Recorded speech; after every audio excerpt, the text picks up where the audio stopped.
Businessman Opinion.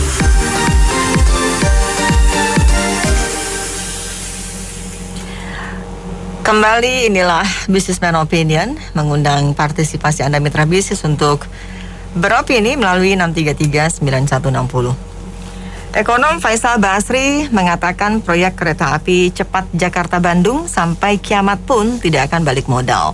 Bagaimana komentar Anda terhadap masalah ini? 633-9160. Jadi sebenarnya Pak Faisal Basri nggak ada salahnya ngomong gitu. Tapi kan sebagai ekonom harusnya melihatnya secara utuh menyeluruh gitu loh ya. Jadi bukan masalah investasinya, tapi dampak ekonomi yang diakibatkannya oleh dibangunnya itu saya seperti apa, potensinya kayak seperti apa, besarnya berapa. Itu juga berpengaruh, karena kan ini juga bukan cuma proyek komersial yang hanya untuk nyari untung dari perjalanan kereta, kan sebenarnya nggak begitu. Tapi kan ya antara itu semua, itu kan banyak nih dampak ekonominya di sekitar yang antara Jakarta dan Bandung, apalagi kalau dikembangkan sampai daerah-daerah lain. Transportasi lama-lama jadi jemput. Akhirnya kalau cepet kan semuanya jadi murah.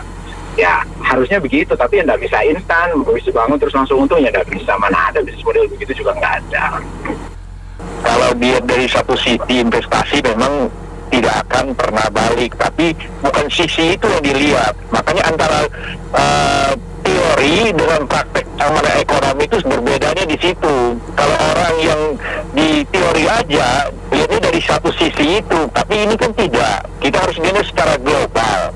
Jadi kalau kereta api cepat itu nanti terrealisasi, itu ekonomi yang tumbuh itu luar biasa. Terima kasih. Itu sinis banget sih. Kita lihat aja siapa yang mati duluan. Jadi itu orang itu jangan dipakai lagi itu ngomongannya, udah nggak laku. Makasih.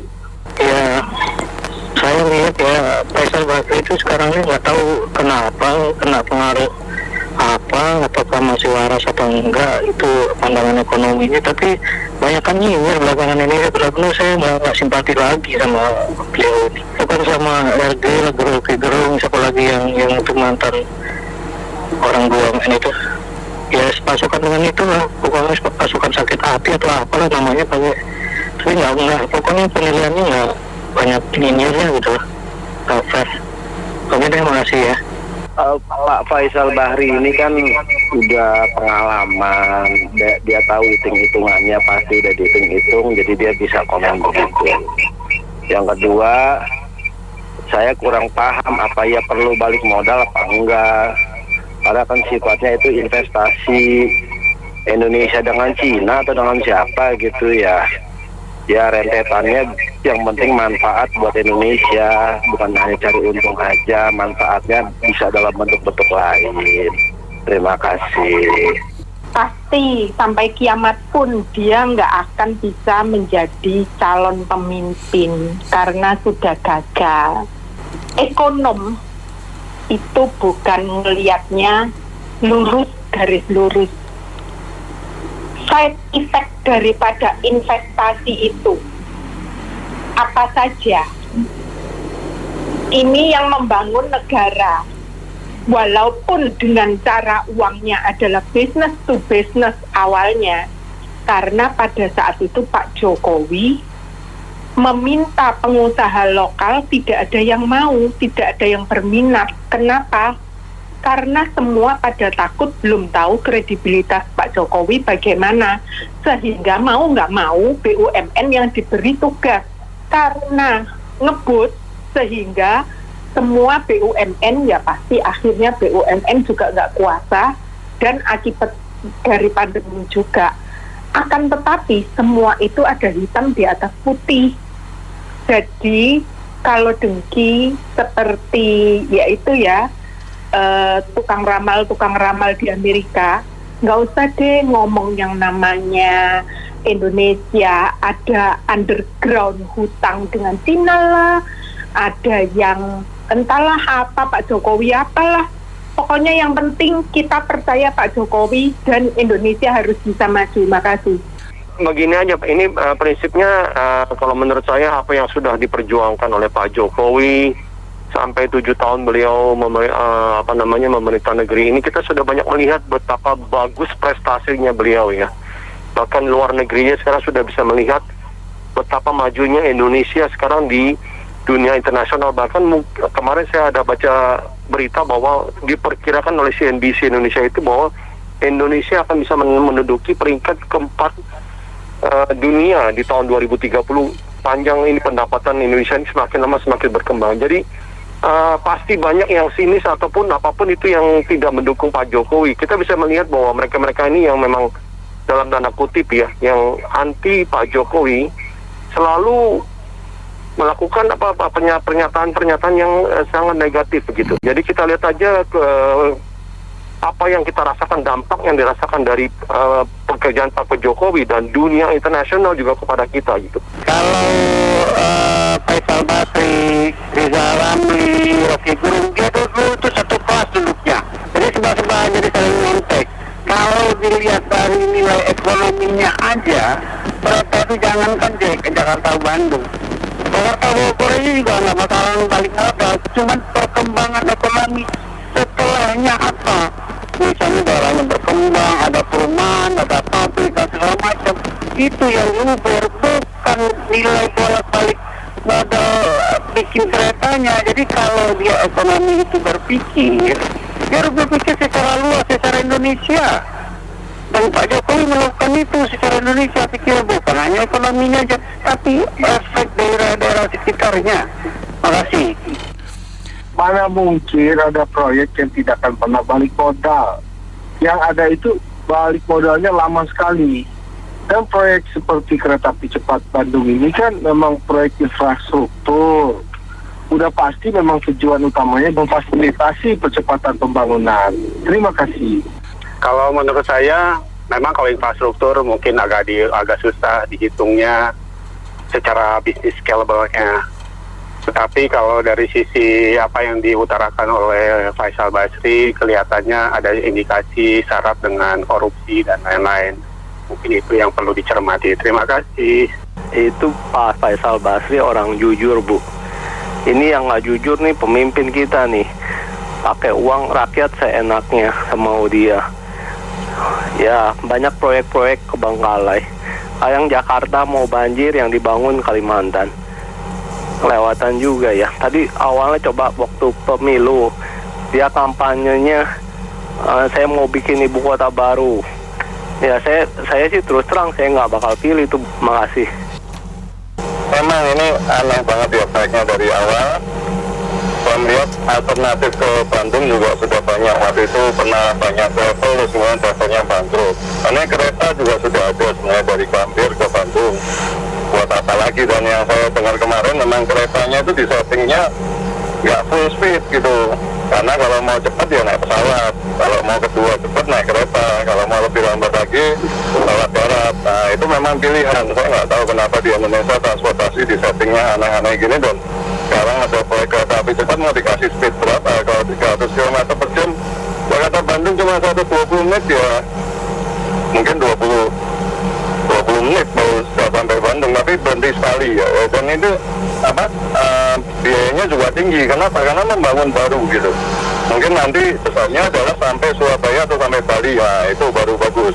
Untuk kepadatan di pesawat atau di angkatan udara itu berkurang. Tapi memang di sini dari Kementerian Perhubungan itu harus mengatur bagaimana dan investasinya harus menguntungkan bagi semua pihak. Jangan sampai proyeknya sudah jadi kemudian digunakan rugi malah nggak jadi apa-apa. Seperti Bandara Kertajati juga sekarang jadi sepi, nggak ada yang pakai juga.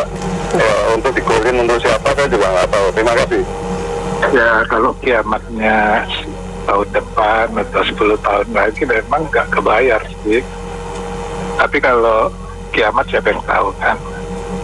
Terus yang kedua, dulu waktu Bank Mandiri dibentuk, itu kan utangnya 178 triliun. Lalu kita berpikir apakah 178 tahun baru kembali, karena pada waktu itu 4 bank itu kalau digabung nggak sampai 1 triliun labanya. Nah sekarang kita tahu 20 tahun kemudian Bank Mandiri sudah berapa ribu triliun asetnya. Jadi seringkali evaluasi itu secara matematik atau statistik belum tentu benar juga. Nah ini memang kita perlu pikirkan, kadang-kadang ada hal-hal faktor X yang membuat dia nilainya tidak seperti yang dihitung oleh Faisal Basri. Ini menurut saya. Seorang pengamat ekonom itu mengatakan seperti itu. Kembali lagi, kalau misalkan jangankan negara ya, kita manusia aja punya hutang sedikit aja, gimana menlunas sampai kiamat akan bisa lunas dengan rentenir misalkan contohnya. Ya baik lagi ya, kalau misalkan dasar-dasar kita memiliki hutang itu kan pasti berdasarkan, nggak tiba-tiba begitu juga minta hutang ya, tapi bisa ada kembalinya lah. Terima kasih. Ya memang boleh-boleh saja seorang pengamat ekonomi seperti Pak Faisal Basri mengajukan dan memberikan aspirasi seperti itu. Karena memang tujuannya kan pemerintah untuk memberikan kesejahteraan melalui fasilitas yang tersedia supaya orang yang punya kepentingan, terutama dalam hal bisnis ataupun kepentingan usaha itu mereka lebih cepat, minimal bisa menyanyi penggunaan pesawat udara gitu loh. Cuma ini kita harus kaji juga. Kalau bicara soal untung rugi, saya kira memang susah ya bisnis seperti ini. Karena pemerintah kan kecenderungannya memang menggunakan margin profit. Tapi kalau kita telah lagi seperti pernikahan aja, kalau orang pernikahan kan kalau bicara soal untung rugi kan nggak mungkin. Mereka kan menyelenggarakan itu untuk kepuasan batin dari mempelai, ya kan.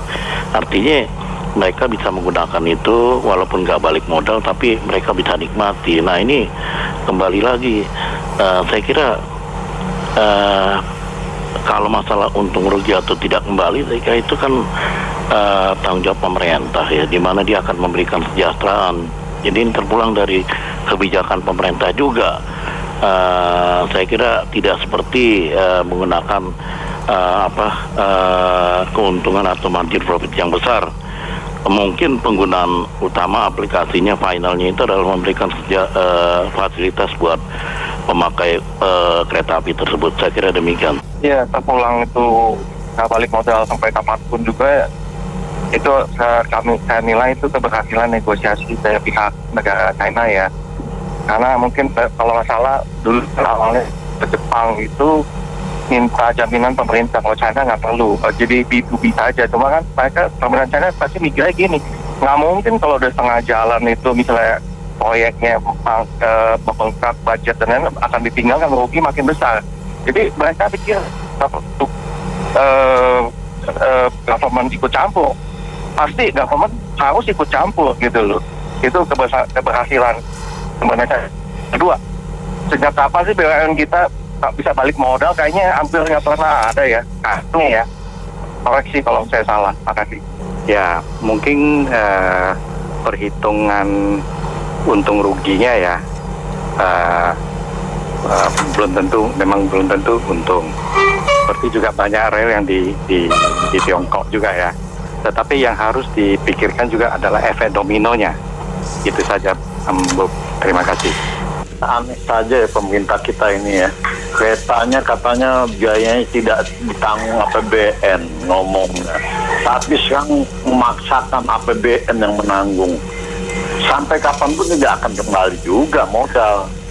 Jangankan itu. Ini jalan tol yang sudah dibangun pun, ini kita udah jual murah semua, banting harga semua. Di lahan kita sendiri. Enak lah investornya gitu. Ya. Jadi intinya sebelum terlanjur di Malaysia saja di-cancel, dibatalkan walaupun mereka menanggung rugi, ya kan? Jadi ini betul-betul, aduh, hancur-hancuran ini Indonesia ini. Setahu saya itu yang proyek Jakarta-Bandung, kalau nggak salah itu nggak pakai dana APBN ya, karena waktu itu sempat saya dengar Pak Jokowi maunya itu memang ditanggung langsung oleh investor. Nah, kalau ditanggung oleh investor, sampai kalau dia tadi Pak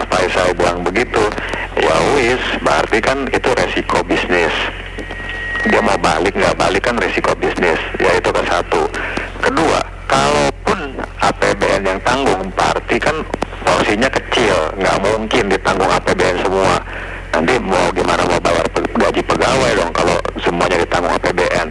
Nah kalau memang harus ditanggung APBN sebagian, ya udah memang pemerintah kalau namanya untuk proyek transportasi umum untuk kepentingan rakyat banyak, kalaupun itu rugi ya nggak apa-apa, itu demi kepentingan rakyat supaya lalu lintas gampang, ekonomi bergerak dan efek dominonya kemana-mana gitu loh ya. Jadi saya pikir nggak ada masalah itu.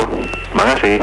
Ini Pak nih, kalau ekonomi kita mau besar, kebutuhan dasar manusia itu negara yang bikin jalan nggak bisa, bikin transportasi umum nggak bisa. Negara bisanya apa, ya kan? Itu kan pekerjaan mudah kalau kata saya Mbak. Itu karena ekonomi kalau kita udah besar, pajaknya kan besar, tinggal mungut-mungut doang kan. Ekonomi juga berputar, ekonomi nggak stagnan di Jabodetabek. Kotanya tambah besar. Kalau kotanya tambah besar, nanti pendapatan negara kan besar juga. Masyarakat gajinya naik juga kan. Makasih. Ya benar, ini saya lihat jalur kereta cepat ini akan mendapat persaingan. Itu pendapat persaingan yang ketat dari jalur transportasi lainnya ya, di bis yang banyak itu yang cepat juga ya, karena ada tol Cipularang itu belum dari kereta-kereta yang udah ada sekarang dari Gambir gitu ya. Nah, kemudian juga dari penerbangan juga ada gitu ya. Jadi ini akan sangat berat. Tapi kalau memang gini ya kita tetap akan mencoba, dan kalau memang terlalu berat kita serahkan aja ke investor asing ya, seperti di investor Tiongkok itu kan. Proyek ini juga mengikut sertakan dari investor Tiongkok. Investor Tiongkok ini tapi di negerinya sendiri itu dia udah berpengalaman, dan ini kita coba kepada mereka gitu, manajemennya diterapkan ke kereta cepat Jakarta Bandung. Demikian Pas FM. Kalau menurut saya begini, kereta cepat itu pasti ada manfaatnya, pasti ke depan juga akan ada gunanya gitu ya. Cuman kan persoalan ini bangsa kita ini, apakah dalam proses pembangunannya itu semuanya murni gitu ya, dalam arti sesuai dengan kajian-kajian ilmiahnya dan tidak syarat dengan kepentingan kelompok tertentu gitu. Tapi kalau kita berpikir jernih, pastinya kereta cepat itu akan bermanfaat sesuai dengan kebutuhan bisnis, kebutuhan ke depan seperti itu ya, juga membangun peradaban. Nah, itu mungkin beliau itu Pak Faisal itu mungkin ada atau mengetahui informasi-informasi negatif tentang pelaksanaannya mungkin gitu Mbak ya, sehingga ada komentar seperti itu. Tapi pada prinsipnya itu penting, tapi di bangsa kita ini yaitu terjadinya atau prosesnya itu masih syarat dengan kepentingan tertentu. Terima kasih. Ya, kalau menurut saya bicara pulang mau balik modal atau tidak relatif ya, karena ini bisa saja di sepanjang rel itu tanah kiri kanannya bisa menjadi aset properti yang nantinya disewa atau dijual.